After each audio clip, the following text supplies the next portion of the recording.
আজকে আমাদের নেত্রী বিনা অপরাধে বিনা কারণে তাকে 6 বছরের অধিক কারাগারের ভিতর আটক রেখে কারো হাত নাই। অনেকের আপনার মাথায় গুলি লেগে তারা আহত হয়েছেন, এখনো মৃত্যু যন্ত্রণায় তারা হসপিটালের বেডে শুয়ে ছটফট করছেন। তাই তো আমি আমার এক মায়ের আহাজারি দিয়ে তার আহাজারির কথা শুনিয়ে আমার বক্তব্য দিতে চাই। সন্তান হারা এক মা, তিনি বলেছেন, শেখ হাসিনা তুমি স্বজন হারানোর ব্যথা জানো, কিন্তু তুমি সন্তান হারানোর ব্যথা জানো না। তাই যদি জানতেন তাহলে 5 শতাধিকের মধ্যে ছাত্রছাত্রীকে এইভাবে তুমি গুলি করে হত্যা করতে পারতে না। প্রিয় ভাইয়েরা, শুধু তাই নয়, বিগত 15 বছর আমাদের ছাত্র দলের যুব দলের বিএনপির অসংখ্য তরুণ তরুণীকে ধরে নিয়ে গায়েব করা হয়েছে, গুম করা হয়েছে।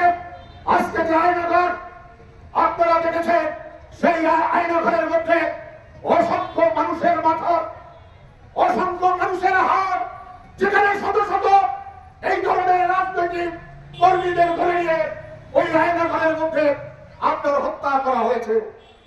আপনারা দেখেছেন গতকালকে একটি সংবাদ প্রচার হয়েছে, আপনার মরহুম সালাউদ্দিন কাদের চৌধুরী, তিনি একসময় একটা কথা বলেছিলেন, শেখ হাসিনা বলেছিলেন বিএনপিকে এবার উচিত শিক্ষা দিয়ে দেওয়া হবে।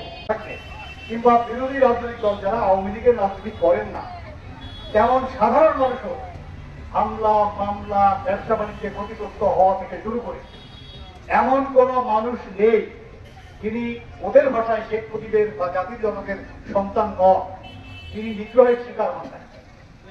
যিনি ব্যবসা করেন তিনি গত 15-16 বছরে স্বাধীনভাবে ব্যবসা করতে পারেন না।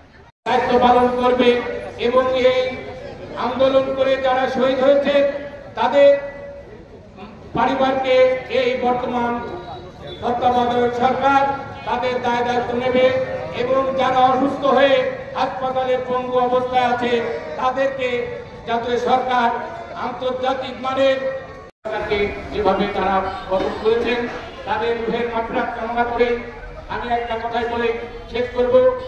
আজকে আমাদের বাংলাদেশের যে দৃষ্টি, এই দৃষ্টিতে আজকে আমাদের বাংলাদেশকে ভারত যেভাবে কিনে দিয়েছে সেখানে দেখে আজকে বাজারে পেঁয়াজের দাম অলরেডি 60 টাকা নেমে গেছে। দীর্ঘদিন পরে, দীর্ঘ 16 বছর পরে আমরা উন্মুক্ত জায়গায় দাঁড়িয়ে কথা বলার সুযোগ পেয়েছি। আসলে আমরা দীর্ঘদিন কথা বলার কোনো সুযোগ পাইনি। কথা বলতে গেলেই রাষ্ট্রদ্রোহ, কথা বলতে গেলেই যারা পুরো মামলা, মানুষের পাশে যে আমরা দাঁড়াতে পারিনি, সাধারণ মানুষের পাশে গিয়েও আমরা দাঁড়াতে পারিনি। মানুষের পাশে যখন গিয়েছি তখন আমাদেরকে লুটপাট মামলা দেওয়া হয়েছে, আমরা বাড়িতে বাড়িতে ঘুমাতে পারিনি, কোথায় কোনো ঘটনা ঘটেনি। এ পর্যন্ত যত মামলা হয়েছে আমাদের থানায় কোনটি মামলা সঠিক নয়, সব মিথ্যা।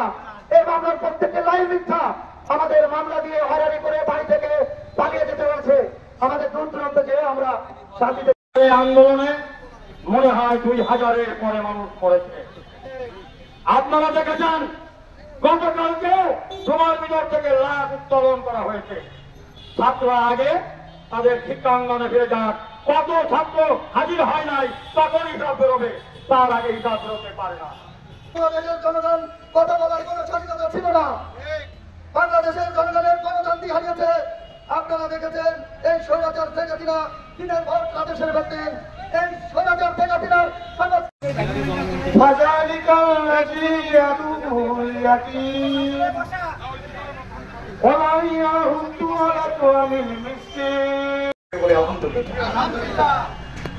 আজকে লক্ষ্য করছেন, আমি আজকে আমার দলের নেতা কর্মীদের বিরুদ্ধে পরে কথা বলবো সম্পর্কে।